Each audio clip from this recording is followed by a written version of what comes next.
Hi, everyone. I'm Toby Mankertz. I'm a business transformation consultant at Columbus. And welcome to our webinar where we're going to discuss digital transformation for the rental industry.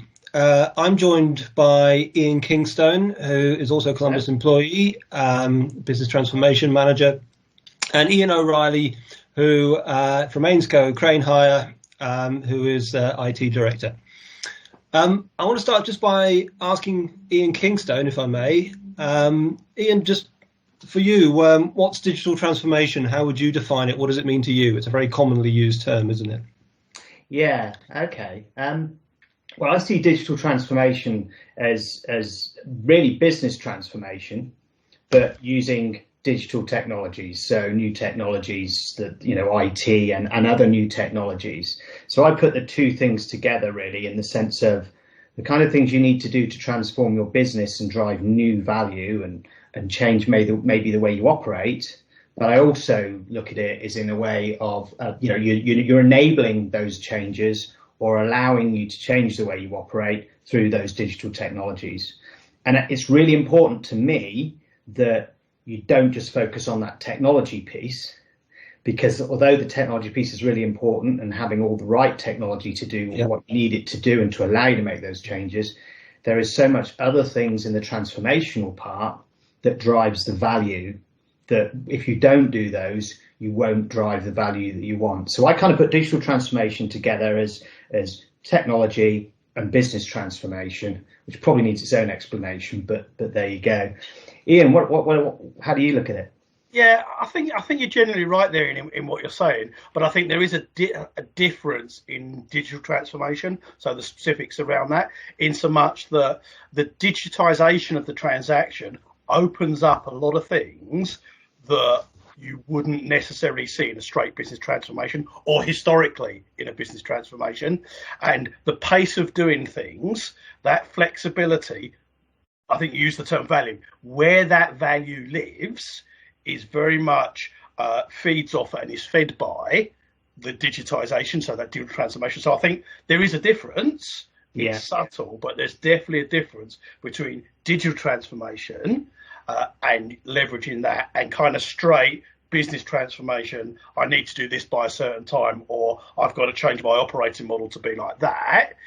It's related, I think you're right, but there are some subtle differences. And it's really that digital stuff almost opens up a whole nother world that is a bit of evangelical almost to get your head around that and not be kind of constrained by the kind of level 3 process map that you might have.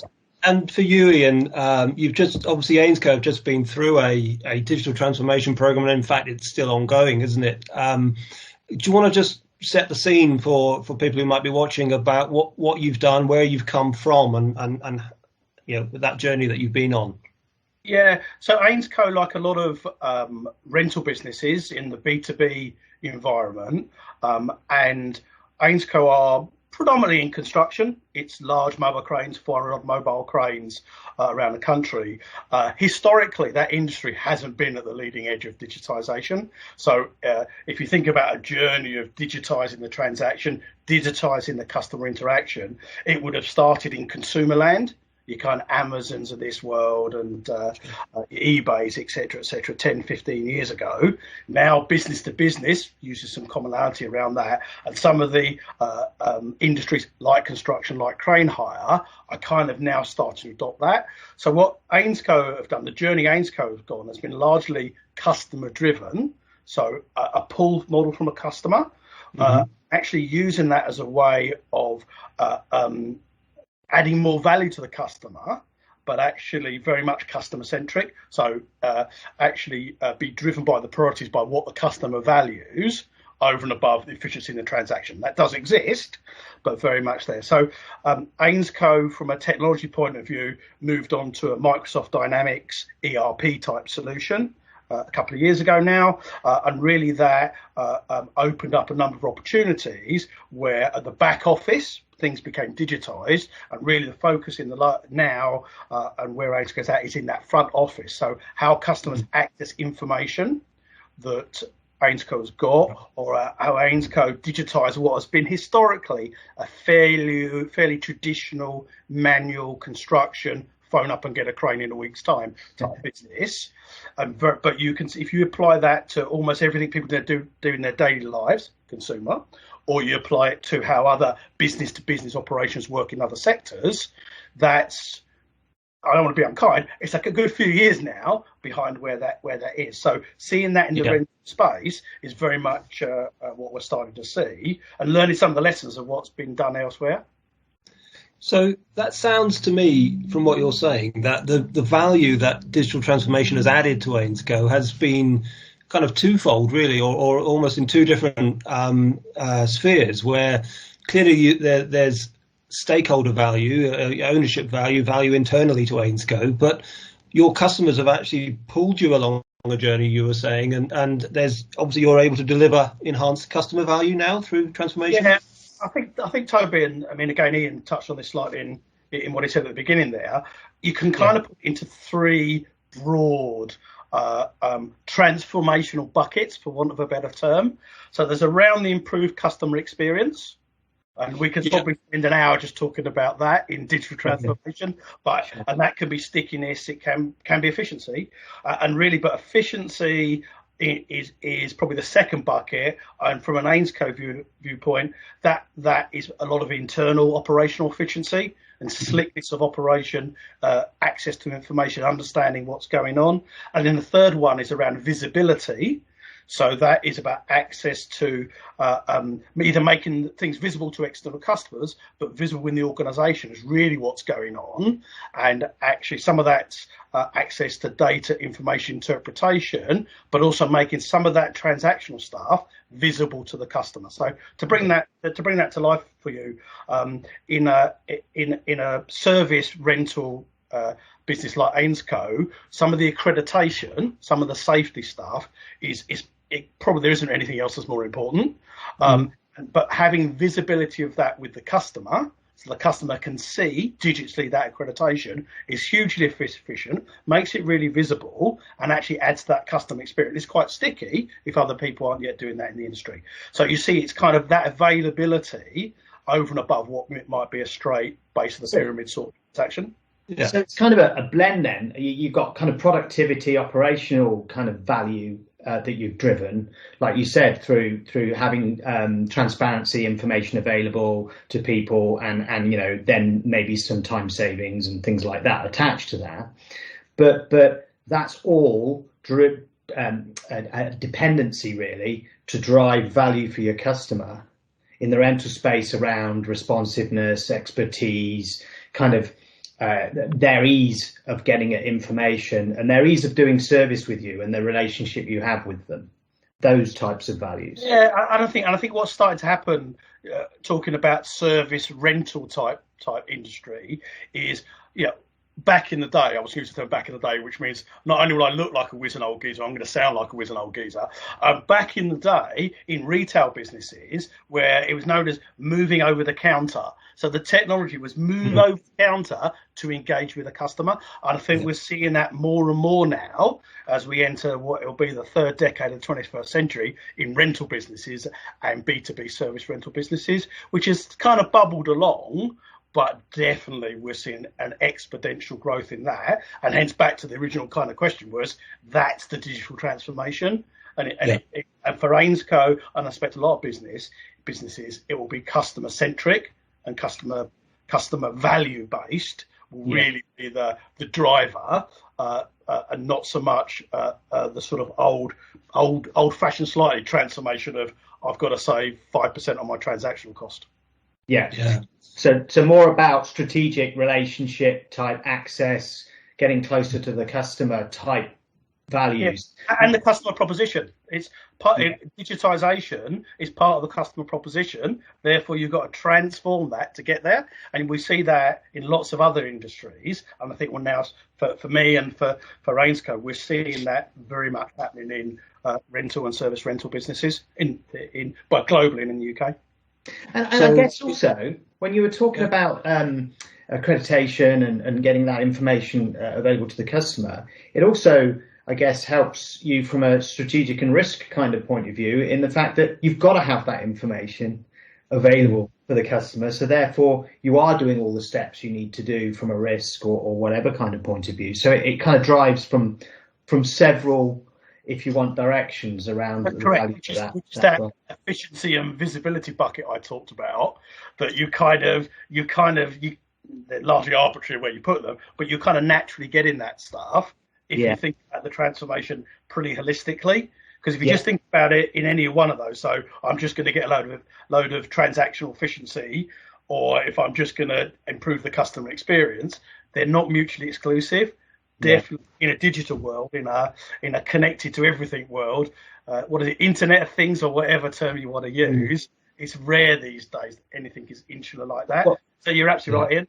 Yeah, well, I see that as I kind of look at, when I look across value, I kind of see often these days that there's a dependency map, a value dependency kind of map of how people are transforming, and you kind of see that by doing this bit, like you've explained the rental business around the consumer customer B2B, then kind of drive and pace, then it kind of links into those maybe more traditional values and dependencies, as you've just said, so that they're all there in that kind of dependency. And that kind of brings us nicely, which kind of next thing that for me occurs is when we talk about technology and technology platforms, they remain pretty important. They remain important, but actually the way you decide on those, engage with those, deploy those, does very much change though, because we're talking about a capability, not really requirements, if you appreciate the difference.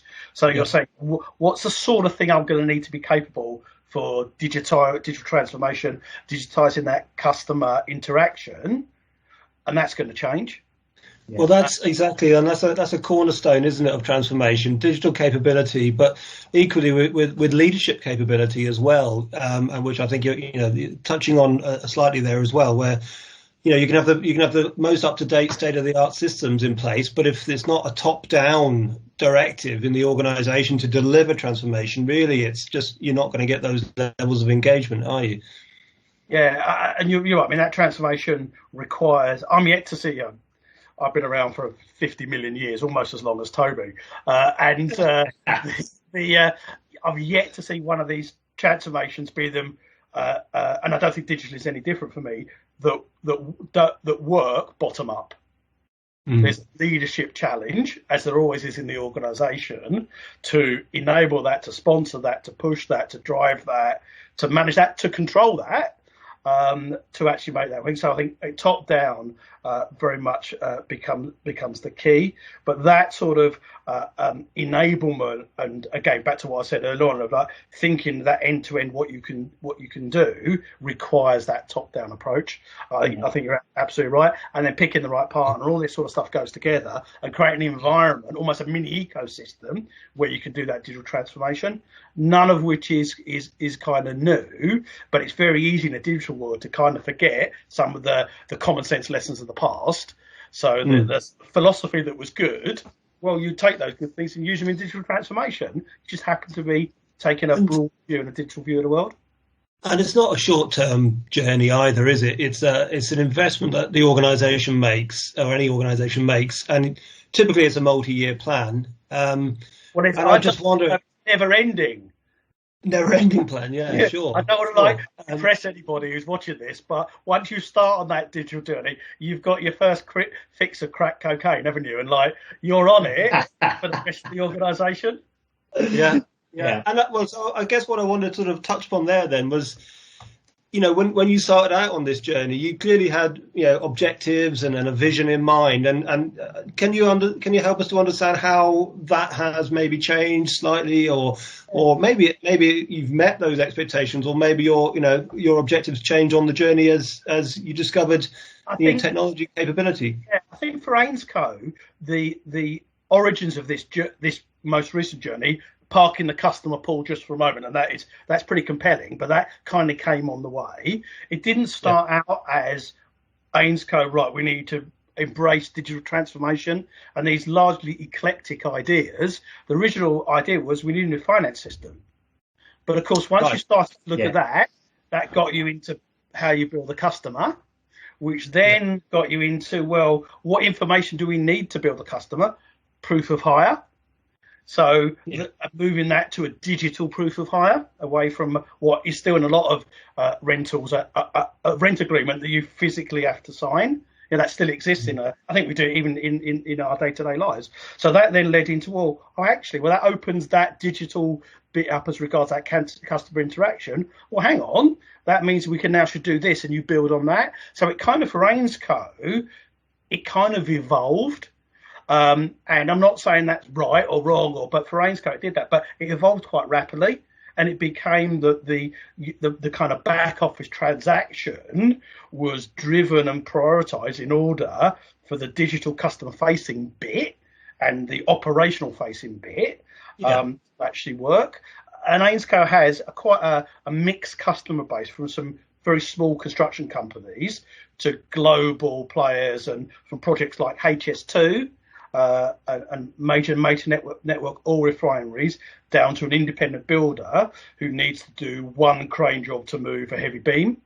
So it's a very sort of end-to-end there. But what we've found, maybe surprisingly, is there's some common things around there.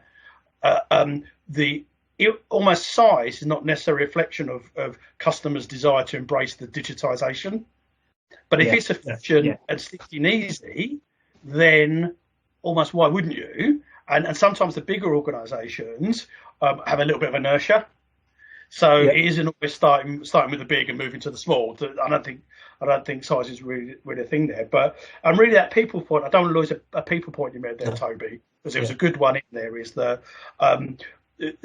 and again, it applies to the digital space, which is easy to lose, is that you might have the greatest systems in the world. I think you used that term there, Toby.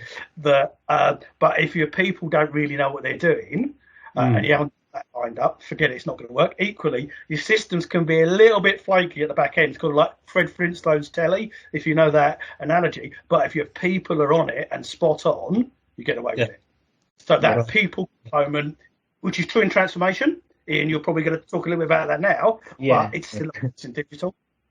Yeah, well, I mean, it's interesting through that whole kind of conversations. A couple of things really I wanted to kind of jump on was we talked about kind of this can't really work that well bottom up and top down type thinking and that vision. And we've had a conversation a little bit about that vision and that leadership, but it's also how do you demonstrate value down through your organization right the way through to your client or your customer, but you know, and kind of generating that value, I guess, as you go. And it sounded like it evolved for you, like you said, as you went through the different parts of your journey, let's call it, and your continuous journey.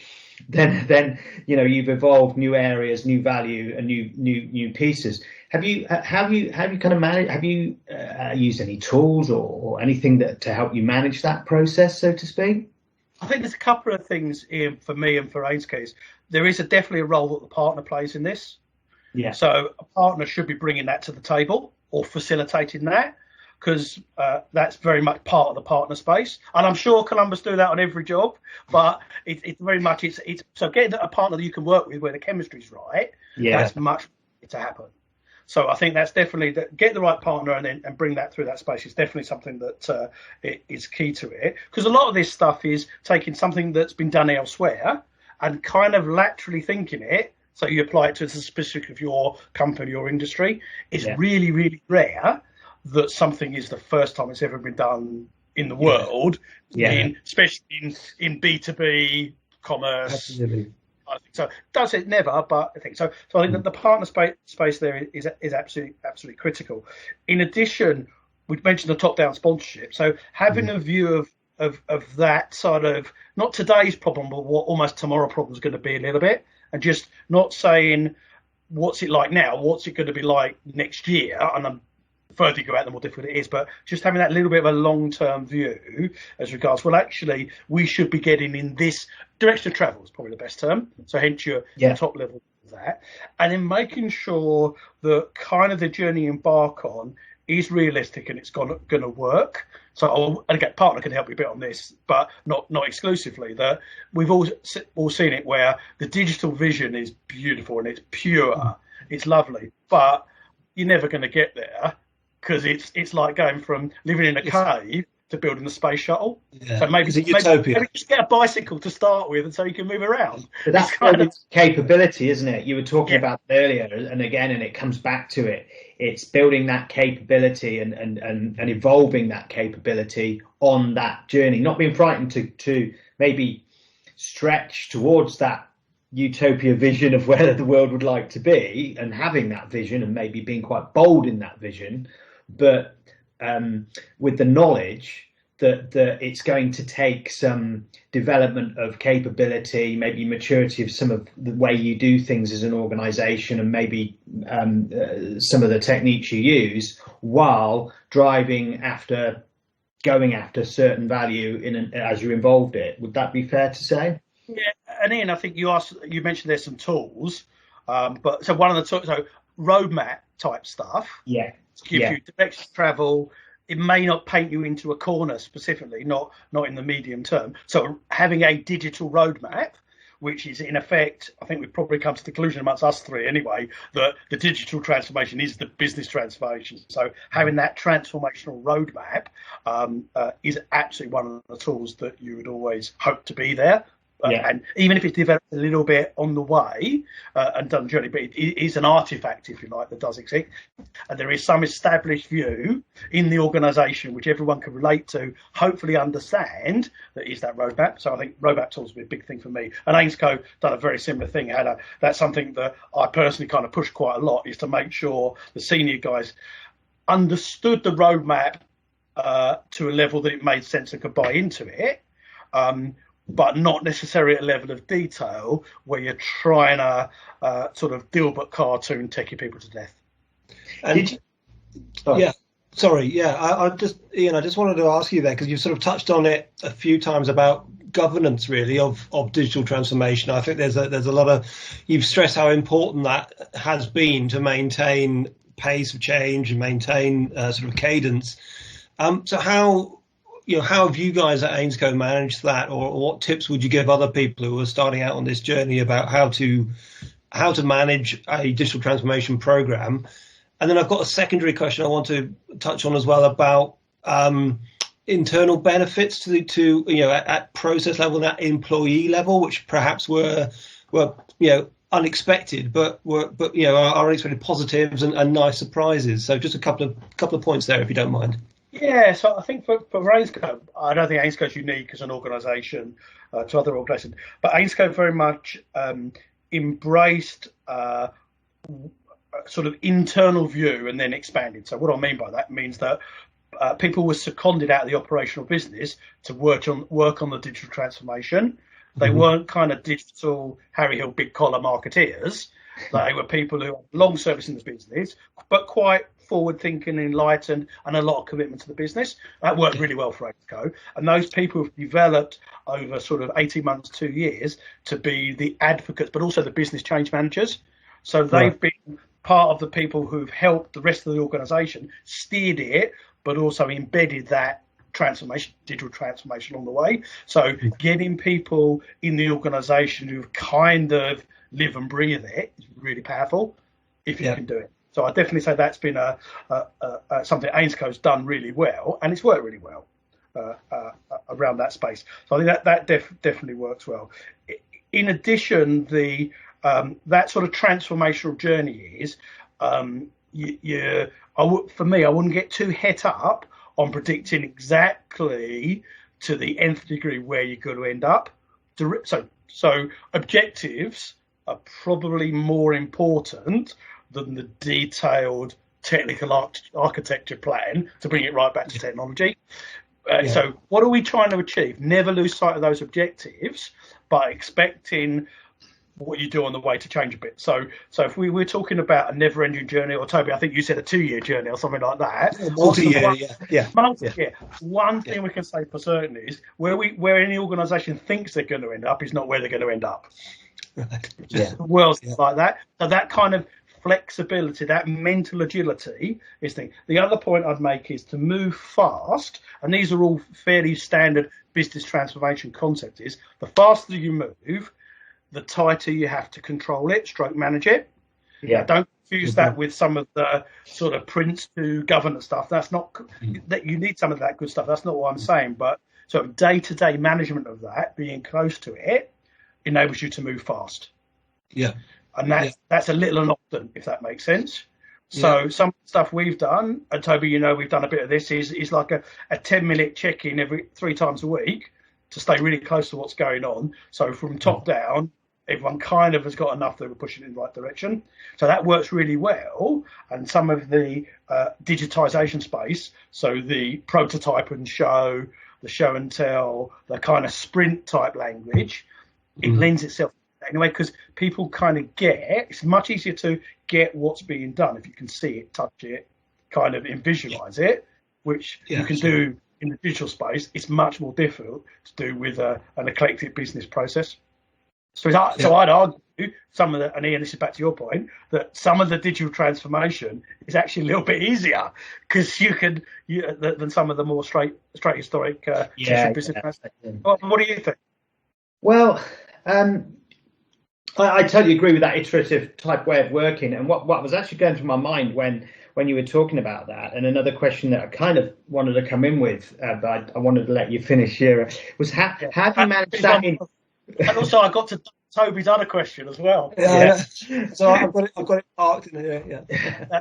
But I kind of wanted to think about the current situation we're all living in, where a lot of us are working remotely, and we're from the pandemic, and it was kind of maybe some of the tools you used on that as well, to do exactly what you just talked about, those more regular check-ins and those types of things. I mean, that's not in this day and age on calls like we're doing now, it's quite achievable, but it was kind of a feel for that. And my other question, slightly different question, but again, came when we were talking about those things, was around, did you put a business case together for all of this? And did you have to maintain that business case? So kind of 2 separate questions, but those are what I wrote down. The sort of debrief on AIMSCO in that order. That sort of remote working was a little bit easier for AIMSCO, conceptually, because it's a distributed business anyway, 30 depots. It's a national organisation, so therefore that there's a bit of flexibility almost inherent in that, but some challenges. If you're in a depot up in the north of Scotland, it's a kind of long way to the bits of the National Hire Centre that are in West London. But those challenges exist in the business kind of since it started. So I think what AIMSCO learned really quickly was how to adapt. So adaptability. And what I mean by that is actually find ways of communicating, ways of working that resonate when you can't physically be face to face with someone. And I think AIMSCO probably found that easier for 2 reasons. One, it was an imperative. AIMSCO, by way of example, was the company that lifted all the porta cabins in for the Nightingale hospitals. Oh, okay. So not that was quite early in COVID, wasn't it? So not having that as not being able to work was kind of not really we had to do it. It wasn't like a vulnerable situation. Let's think about it for a couple of months of how we're going to re-engineer this. No, we kind of have to do it. Sure. So I think that so almost that having to do it, that kind of skunk works. How do we do it? How do we get it done in 3 weeks? Type of thing. Kind of force that. So around that. But I think the way you communicate and the way you deal with that stuff is there's a quality, but it is a bit different, and you've almost got to work at it and think about it. And I mean, all of us three here are quite used to being on Teams and doing this sort of stuff, and but you've almost got to flip a little bit. So sometimes if I've got an audience like you guys would have of 30, 40, 50, you've kind of got to do it in a way that's engaging. So it's a bit like being a radio presenter. I can't think of anything different. Hopefully hospital radio in my case, but a radio sort of presenter. But you kind of got to engage with the audience in a way that resonates with them, that engages them when you're not physically in the room.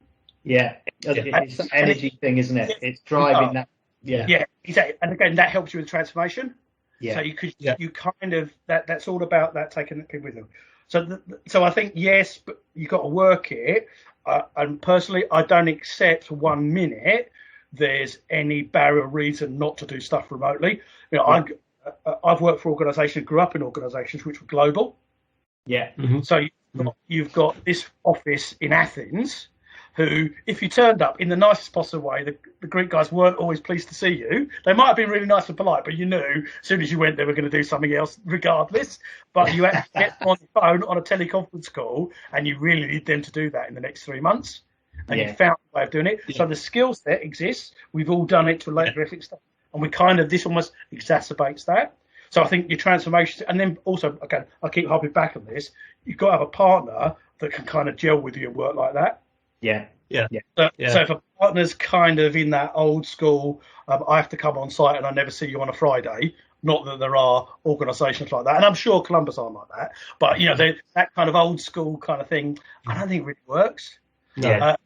So, and on your business case point, absolutely. So AIMSco is, and this is all public domain stuff, AIMSco is wholly owned by GSO Blackstone, who are the largest funds under management group in the world. $550 billion, which I'm not sure that's a stat, isn't it? That's not really a figure. So that's a kind of VC type model almost. So you can guess AIMSco are not the organisation that are going to be spending hard-earned dollars of somebody else's money, investment and return, without a hard business case. So I think that hard commerciality is absolutely critical, accepting a bit of common sense. And it's right back to what you talked about, I think, Ian, about value and knowing where the value is, because you've got a business case that should help you to prioritise stuff. Because I'm sure there's most organisations, there's 50 different digital transformations you come up with, but what are the 2 or 3 that are really going to give you that bang for your buck? And that's where your business case comes in.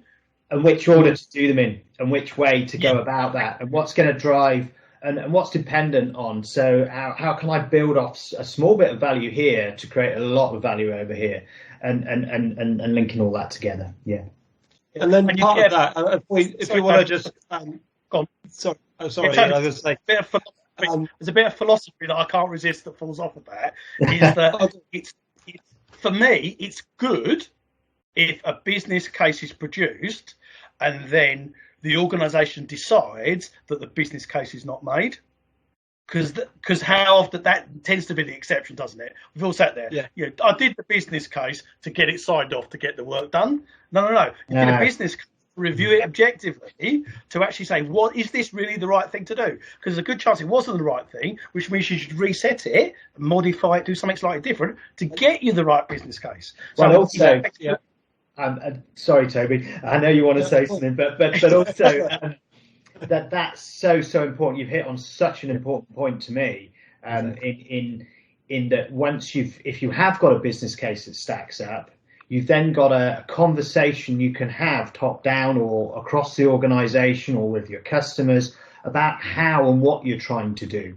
And if you if you've kind of got a why and how and what you're trying to do from that business case, because you've not just looked for an investment approval, you've looked at how do I drive value properly through your organisation as well as an investment approval, but that's the way you've gone about it, then you really do have a conversation then that helps in change management. It helps right the way across your organisation to rally, if you want, and get people to want to deliver and help. I want to pick up on that, Ian, if I can, with Ian O'Reilly, just because I know that you're working on revisiting the business's KPIs and measures at the moment, which I think is absolutely derived from having gone through this whole transformation program and looking at what success looks like, what that benefits case is, and if you don't mind expanding upon that a bit and the work you're doing there, that would be very helpful. And I think. Digital, probably like a lot of transformation, but it's more obvious, is you tend to learn a lot on the way and you discover things and actually not then sort of feed that feedback loop back into what you measure as a business. It definitely changes that. So if you're thinking we're going to work in a different way and then measure the same KPIs, that kind of is a little bit illogical, because you've made a change and not yet. So you think about, well, that makes sense. But actually, a lot of businesses will have very well-established KPIs, things that have been there for 20 years. And actually, in a newer world or developing world, those things become less over time. They degrade in their value. So it's very complex. So I think what Ainsco did is through two things: were having the visibility of the information, what was going on. It was while it was kind of there, you had to know what you were looking at, or you had to have a load of experience to know where to go and find it. Yeah. What this did, the digital bit made it really clear and obvious to do that. So what that began to stimulate sort of conversation and questions about, well, actually, is that the right thing to measure? And if it is the right thing to measure, do we kind of measure it in the right way? And that's a really healthy conversation, healthy direction. So Ainsco is very much and trying to use that understanding and using that data interpretation to actually add value to the customer, but also drive what Ainsco does. So kind of without, again, losing sight of common sense, is actually having some, that direction of travel, that transformation journey is actually driven by what we're seeing customers do, or where the market moves around in, or where that cost base is, or what the market's doing, et cetera, et cetera. And I think some of that's driven by some of the market changing forces, which will apply in all rental businesses, but definitely applies to Ainsco. So Ainsco's starting to do more and more of ultimately government funded projects. Maybe it's a subcontractor, but it's a government funded project. So government tends to put a number of stipulations, be them environmental, be them emissions, and you have to have visibility of that data. Now, historically, in a 400 plus crane fleet, it was measured, but nowhere near to the level it will be if it's front and centre for the customer. So in KPI terms, that changes the indicator. The dial on that indicator moves massively, being something that's kind of in the back of office that one or two sandal-wearing geeks might look at a couple of times a month, where, hang on, we supply that information on a daily basis to our biggest customers. Suddenly it's a different game there. So that digital transformation kind of drives then a re-evaluation of those KPIs. And it's a behavioural change, isn't it? So it's a behavioural change. There's a kind of little Ainsco lesson learned there, but actually I don't think Ainsco as a group expected that to happen. And I think if it was expected, Ainsco probably could have, if you expect something, you'd like to think you do a better job on it. Not that Ainsco's done a bad job, just there was a better job could have been done. And I think expecting that to happen and then baking it in to the digital transformation is a good thing. So a little kind of lessons learned there is bake that point you're making, Toby, in, because you're probably going to re-look at some of the things you measure and how you measure them, how you deal with those as part of doing that digital transformation. It's easily, I won't say forgotten, but it's often done retrospectively. And I think that's a little bit suboptimal. If you kind of do it as you go, you're probably going to get a better result. Yeah, eyes on the prize, really, I guess. It's looking at the end result. Exactly. If you kind of bake it in, because they feed off each other, because that kind of, we talked about short sprints work and then re-evaluation. That re-evaluation, part of that is to base it on some KPI information. That's, again, standard sort of all the business stuff. But if that KPI isn't something you measure or you didn't use to measure and you've changed it all, stay awake, because you could get make a really bum call on the next step. Yeah. Cool. And again, not wish to harp on it even more. There is a responsibility on the partner space to call out some of this stuff, because if your partner's seen it done 4, 5, 6, 10 times before in a relevant organisation, well, you're probably going to see this result, and maybe you should look on that. Is kind of what I'd be looking for the partner to try and push some of that and say, add some value, be proactive. And as you know, we've been quite collaborative with you in those discussions and in that journey. So that's Thank you for that. I'm welling up, Toby. I'm welling up. Checks in the post. Sorry, I was going to ask, have you kind of completed that transformation journey? But you've already answered that question earlier on in this conversation, that it's ongoing. So the obvious next question is kind of, what are you working towards now? What are your next steps, type thing? Yeah, I think for Ainsco, the next step is really about some consistency. So we have customers at very different points on the journey, different bits of Ainscope at different points on the journey, and it's kind of trying to bring the bar up for everyone on that journey. So and some of these areas of Ainscope internally are historically, traditionally not ones you'd expect to adopt digital transformation. So we'll have, I mean, Toby could probably talk a little bit about this as well. So we've got maintenance fitters who are kind of diesel fitters. And if you think of the archetypal diesel fitter, Ainscope ones aren't like that. They're technicians, and we're dealing with big cranes and stuff, but they're not people that you typically expect to go on a digital transformation journey. Yet, got them on a digital transformation journey, and actually, so far, I've been pleasantly surprised about how well that's landed as regards the receptive nature of that. In addition to, Ainsco's got around 400 operators, so crane drivers and operators. Now, you think about what you want to do. You want to communicate with those as a group.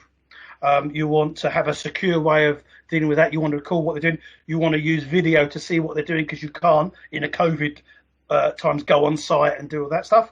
But actually, that is just a digital transformation.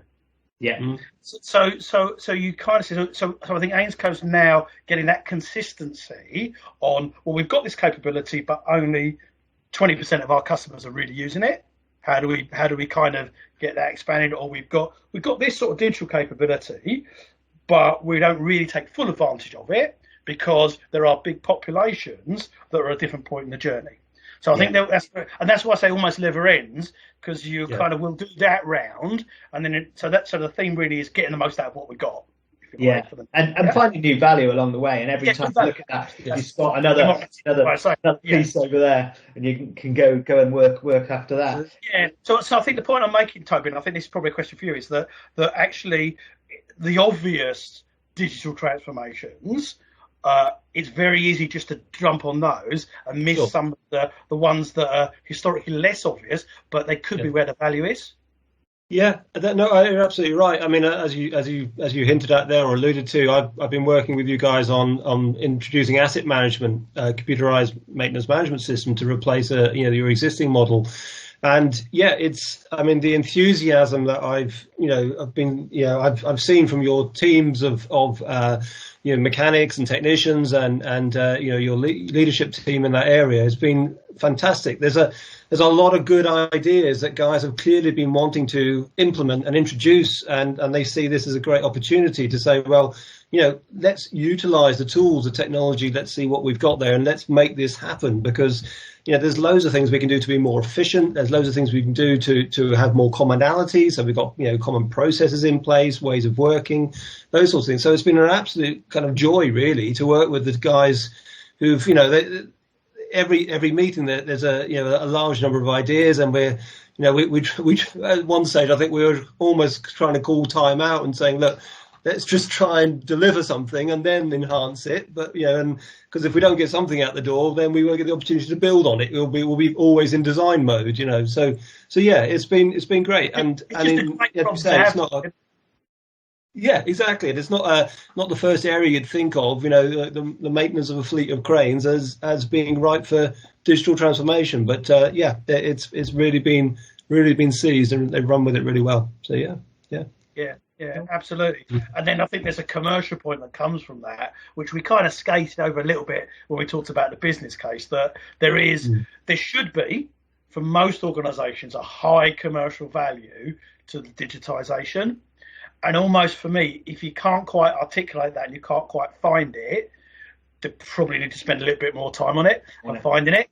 And so if you haven't got that, if you can't really, and without again going crazy, that commercial component there, it's one of the hard things that you should be able to see.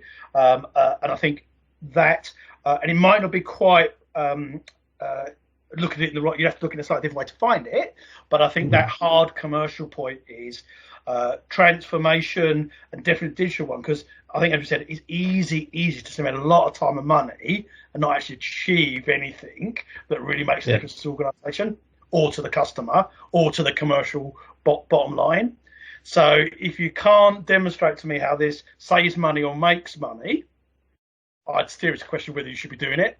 Yeah. And it really is, which sounds like motherhood apple pie, simple stuff, but it's in digital, because you put digital on the front of it, people get a little bit giddy often and overexcited and like shiny, and then we've got to make money out of this. So that's kind of so I wouldn't lose that commercial point. That comes back to looking at value, not at I don't know, functionality or you know, the way something could work. That's about thinking about the value of what you're driving with that technology. Look at that. We've almost got a strap line for this kind of conversation. Look for the value. Digital transformation, looking for the value.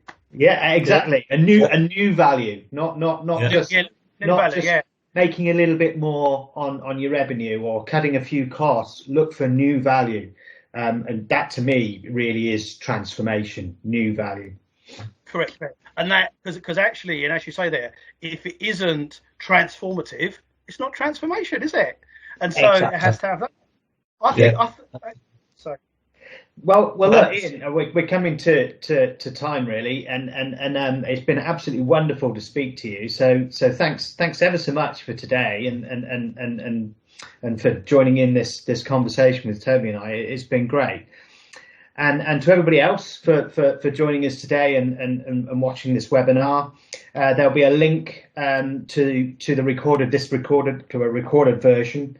And we'll be able to answer. I've seen some questions, so we'll be able to answer all your questions. We'll put that alongside that link, and we'll make sure that you're aware of all the answers to all your questions.